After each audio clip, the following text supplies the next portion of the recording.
नमः हरे हराये नमः। हरे कृष्णा जी, आप सबका बहुत बहुत स्वागत है आज के कार्यक्रम में। हमारे सारे कार्यक्रम इस्कॉन फाउंडर आचार्य हिज डिवाइन ग्रेस एसी भक्ति वेदांत स्वामी प्रभुपाद जी को समर्पित है। मंगलाचरण आरंभ करते हैं। ओम नमो भगवते वासुदेवाय। ओम नमो भगवते वासुदेवाय। ओम नमो भगवते वासुदेवाय। ओम ज्ञानतिमिरान्धस्य ज्ञानाञ्जनशलाकया चक्षुरुन्मीलितं येन तस्मै श्रीगुरवे नमः।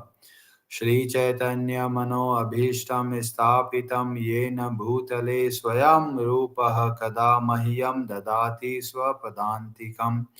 वन्देऽहं श्रीगुरो श्रीयुतपदकमलं श्रीगुरून् वैष्णवांश्च श्रीरूपं साग्रजातं सहगण रघुनाथान्वितं तं सजीवं साद्वैतं सावधूतं परिजनसहितं कृष्ण चैतन्यदेवं श्रीराधा कृष्ण पादान् सहगण ललिता श्रीविशाखान्वितांश्च।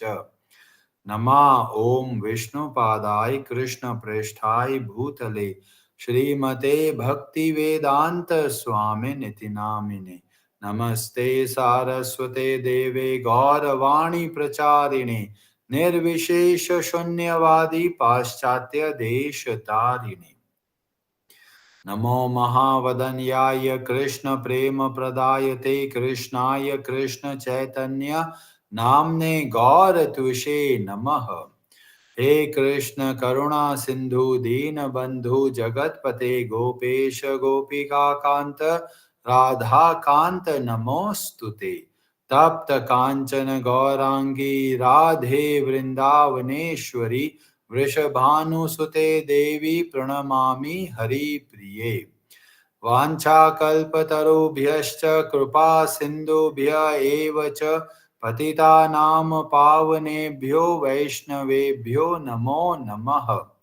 जय श्री कृष्ण चैतन्य प्रभु नित्यानंद श्री अद्वैत गदाधर श्रीवासादि गौर भक्त वृंद।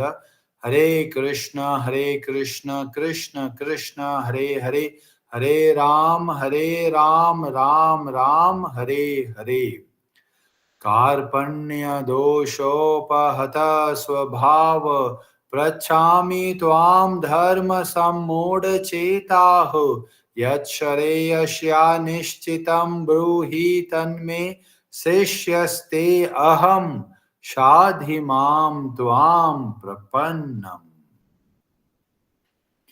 हरे कृष्णा जी। भगवद गीता अध्याय 2 श्लोक नंबर 41 आरंभ करते हैं। विजयेश्वरी जी, आप पढ़ेंगे संस्कृत। हरे कृष्णा। व्यवसायात्मिका बुद्धि एकेह कुरु नंदन, बहुशाखा हे अनंताश्च बुद्धयो अव्यवसायिनाम्। हरे कृष्णा।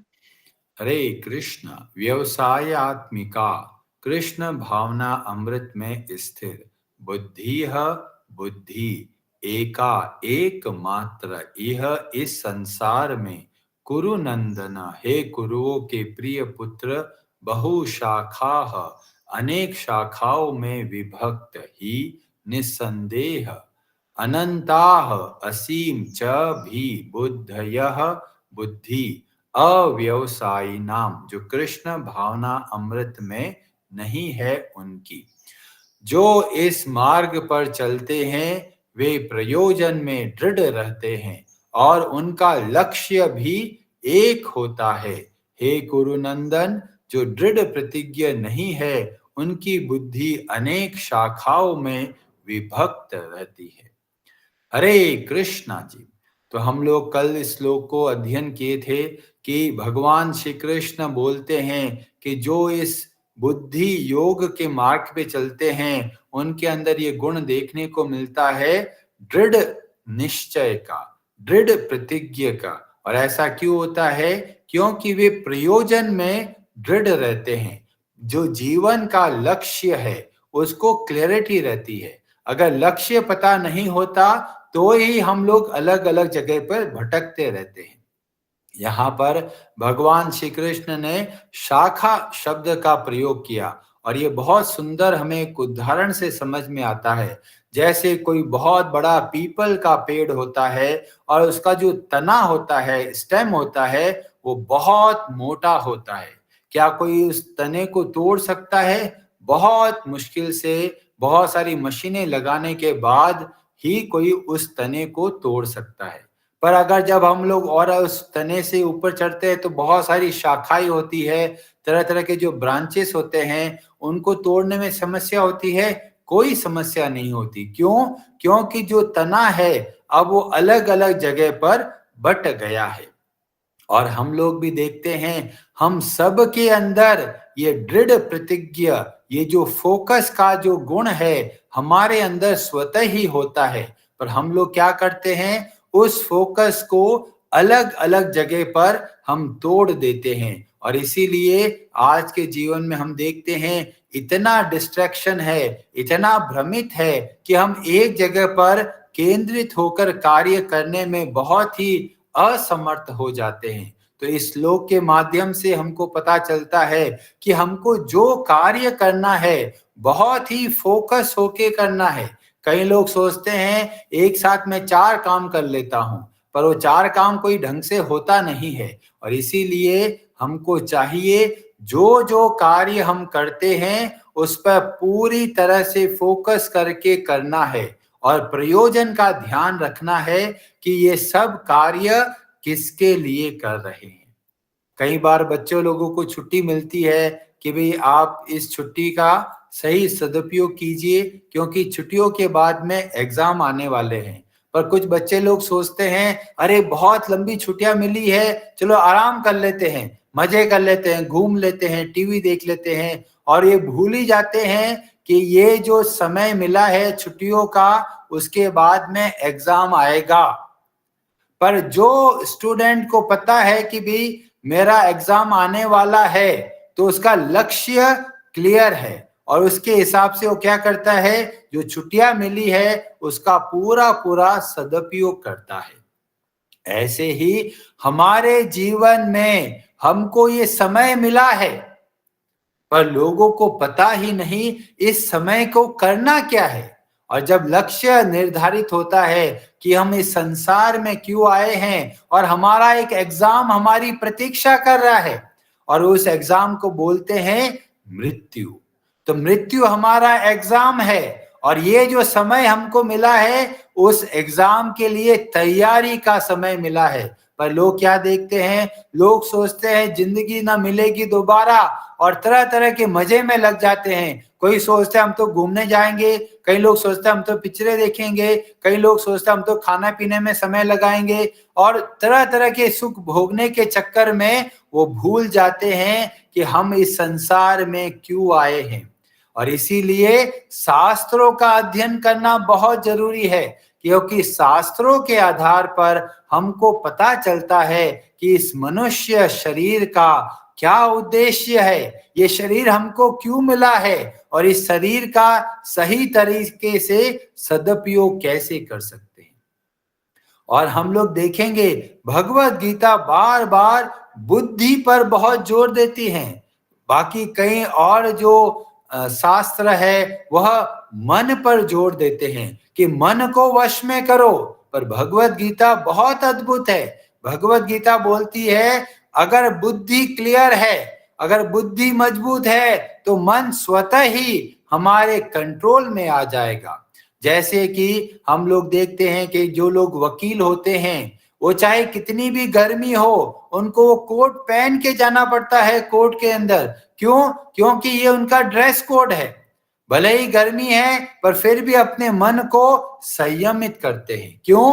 क्योंकि उद्देश्य पता है और इसीलिए जब उद्देश्य क्लियर रहता है तो बुद्धि मजबूत बनती है। बुद्धि मजबूत बनती है तो मन अपने आप वश में आने लगता है। जैसे बच्चे लोग होते हैं, उनको गर्मी का समय है, घर में आराम से जैसे चाहे वैसे कपड़े पहन लेते हैं, पर जब स्कूल जाते हैं तब उनको ड्रेस पहन के ही जाना पड़ेगा। भले ही कितनी गर्मी हो। अब यहाँ पे मन तो मान नहीं रहा, पर बुद्धि ने बोला ये जरूरी है, तो मन अपने आप वश में आ गया। तो इसलिए हमको क्या करना है, अपनी बुद्धि को मजबूत बनाना है। बुद्धि को मजबूत कैसे बनाते हैं? शास्त्रों का अध्ययन करने से। तो जितना हम शास्त्रों का अध्ययन करते हैं, उतना हमारी बुद्धि मजबूत बनती है। जब बुद्धि मजबूत बनती है तो हमें पता चलता है कि जीवन का लक्ष्य क्या है, और फिर उसके हिसाब से हम अपना सारा कार्य बहुत अच्छे तरीके से सही लक्ष्य को देखते हुए हम वो कार्य करते हैं। तो इसलिए जीवन का उद्देश्य का पता होना बहुत जरूरी है। अगर उद्देश्य नहीं पता है तो हम अपना बहुमूल्य अमूल्य समय को व्यर्थ कर देते हैं। कई लोग जो बूढ़े हो जाते हैं, रिटायर हो जाते हैं, और वो सोचते हैं अरे मेरे पास तो बहुत टाइम है, पर वास्तव में उनके पास सबसे कम समय है, क्योंकि उनका एग्जाम कभी भी आ सकता है। पर वो जो बूढ़े लोग हो जाते हैं वो क्या करते हैं, अपने समय का दुरुपयोग करते हैं। कोई ताश के पत्तों में अपना समय लगा देते हैं, कोई इधर उधर चीजों में अपना समय व्यर्थ करते चले जाते हैं, सोचते भी नहीं है जब हमारा एग्जाम आएगा तब लिखोगे क्या, जब मृत्यु का समय आएगा तो किसका सहारा ढूंढेंगे, कौन हमारी सहायता कर पाएगा। और इसलिए हमें बहुत अच्छे तरीके से शास्त्रों को अध्ययन करना है, और शास्त्रों के अध्ययन के द्वारा बुद्धि को कुशाग्र बनाना है। प्रभुपाद जी अपने तात्पर्य में बताते हैं कि ये जो श्रद्धा का शब्द का मतलब क्या होता है, तो वहां पर बोला गया, श्रद्धा शब्दे विश्वास कहे सुदृढ़ निश्चय। श्रद्धा का मतलब है कि बहुत अच्छे तरीके से हमें क्या करना है, भगवान श्री कृष्ण की भक्ति। क्योंकि बोला गया कृष्ण भक्ति कैले सर्व कर्म कृत होए। जो हमको इस संसार में आके करना है वो हम लोग करते हैं। और क्या करना है, कृष्ण भक्ति। अभी कई लोग बोलते हैं अरे श्रद्धा का कृष्ण भक्ति का क्या लेना देना है, क्योंकि ये बहुत गहरा है, ये हमारे खुद से जुड़ा हुआ है। हम सब भगवान श्री कृष्ण के सनातन अंश हैं, और जब हम भगवान श्री कृष्ण से जुड़ते हैं तब हम वास्तव में बहुत ही प्रसन्न होते हैं। कई लोग बोलते हैं अरे प्रभु जी हम लोग जप तो करते हैं पर नियमित रूप से नहीं कर पाते, बहुत डिस्ट्रैक्शन है, बार बार मन भटकता रहता है। तो बोला गया कि किस तरीके से हम इस निष्ठा को, इस दृढ़ता को लेके आना है। तो श्री चैतन्य महाप्रभु अपनी शिक्षाओं में बताते हैं सनातन गोस्वामी जी को, और ये वर्णन मिलता है चैतन्य चरितामृत के मध्य लीला के जो अध्याय 23 है, वहां पर हमें देखने को मिलता है। श्री चैतन्य महाप्रभु बताते हैं सनातन गोस्वामी को कि ये निष्ठा, ये दृढ़ता आती कहां से है। तो बोला गया निष्ठा आने से पहले मिलेगा अनर्थ निवृत्ति। जब हमारा मन अशुद्ध है, जब हमारा मन भोगों के पीछे भागता है, तब ही हम लोग अस्थिर होते हैं। पर जैसे ही हमारा ध्यान भोगों से हटकर सेवा में लगता है तो हम अपने आप दृढ़ प्रतिज्ञ बनते हैं। तो ये हमारे मन के अंदर जो अनर्थ है, जो अशुद्धि है, उसकी वजह से हम मजबूत नहीं बन पाते। अब ये अशुद्धि जाएगी कैसे, तो उसका बताया गया भजन क्रिया। जब हम भगवान की भक्ति का लिए नियम बनाते हैं, नियमित रूप से जप करते हैं, नियमित रूप से अध्ययन करते हैं, नियमित रूप से कथा सुनते हैं, ये जब कार्य करते हैं तब क्या होता है, अनर्थ निवृत्ति होती है। अनर्थ निवृत्ति का मतलब हमारा मन शुद्ध होने लगता है, और जब मन शुद्ध होगा तो हम स्वतः ही बहुत मजबूती के साथ में हम जो भक्ति के नियम है उसका पालन कर पाएंगे।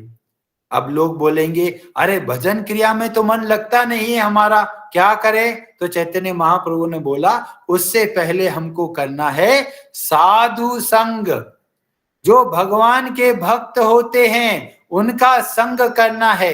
कैसे संग करना है? वाणी के द्वारा, वपु के द्वारा। मतलब जब भक्त लोग मिलते हैं तो उनसे भगवान के बारे में प्रश्न करना है, खुद की समस्याओं के बारे में बताना है। और जब इस तरीके से बताते हैं तब हमें साधु संग का लाभ मिलता है। और जब साधु संग का लाभ मिलता है तो हम भजन क्रिया बहुत अच्छे तरीके से कर पाते हैं।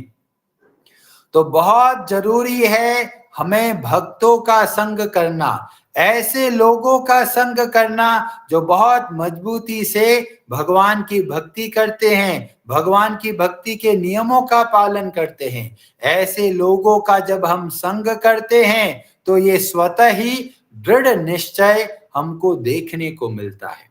और ये कोई काल्पनिक बातें नहीं है। बहुत सारे लोग इस प्रकार से अपने जीवन को सार्थक बनाते चले गए।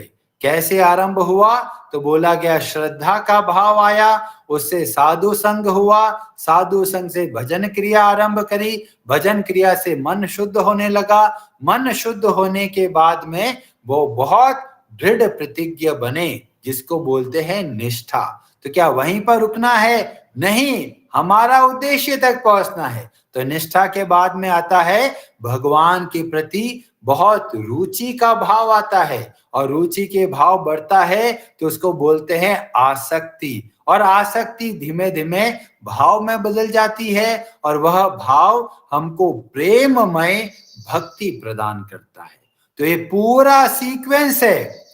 एक एक स्टेप से आगे बढ़ते जाएंगे तो हम देखेंगे अरे जीवन में इतना परिवर्तन हो गया। और मेरे खुद के अनुभव में पता है, ऐसे ऐसे लोगों से मिला हूं जो पहले कभी बहुत नशा करते थे, तरह तरह की सिगरेटें कितने ही एक ही दिन में कितनी बार पी लेते थे, चेन स्मोकर हुआ करते थे। भक्ति के नियमों का पालन करते करते वे इतने शुद्ध भक्त बन गए कि बाकी लोगों को प्रचार करने लग गए। तो ये जो चैतन्य महाप्रभु की जो शिक्षा है काम करती है। जब जब इस्कॉन फाउंडर आचार्य प्रभुपाद जी विदेश गए, अमेरिका में गए, तरह तरह के लोग मिले, जिसमें हिप्पी तरह के लोग थे जो तरह तरह के नशा करते थे, और प्रभुपाद जी के संग में आकर बहुत सारे बहुत शुद्ध भक्त बन गए। गवर्नमेंट परेशान हो रही है कि ये लोग जो लोग काम वास्ता में डूबे हुए हैं, को जो नशा करते हैं, गलत कार्य करते हैं, उनको सुधारे कैसे। और श्री चैतन्य महाप्रभु हमें मार्ग बताते हैं, भगवत गीता हमारे मार्ग बताती है कि इस संसार में ये जो मार्ग है बहुत जरूरी है, क्योंकि सब के सब लोग कोई ना कोई गलत आदतों से दुखी है, उनकी आदतें खराब हो चुकी है। अब उसको सुधारे कैसे, लोगों को पता ही नहीं। और इसीलिए ये भगवत गीता जैसा ग्रंथ को हम सबको अपनाना है, क्योंकि इसके द्वारा हम भगवान की भक्ति करना समझते हैं। जितना हम भगवान की भक्ति करते हैं हमारा मन शुद्ध होने लगता है, और हम स्वतः ही बहुत उच्च कोटि के व्यक्ति बनते चले जाते हैं। और इसलिए हम सब का दायित्व है खुद भी अच्छे से भक्ति करना है, और बाकी लोगों को भी बहुत अच्छे तरीके से भक्ति की शिक्षा देनी है। हरे कृष्णा जी, आप सबका बहुत बहुत धन्यवाद। हरे हरे नमः।